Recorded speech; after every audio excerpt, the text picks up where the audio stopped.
How to log out of Facebook Messenger.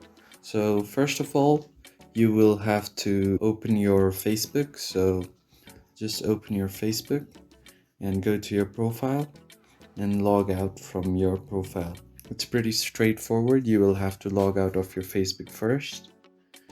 And once you do so, you are going to go back to your Messenger and click on this three dots and open the settings. Once you're in your settings, you just scroll all the way down until you see Account Center. So tap on See More in Account Center, and this will bring up to your Account Center. So just click on Password and Security. And here under Security Checks, you can see where you're logged in. Click on it and select your Facebook account.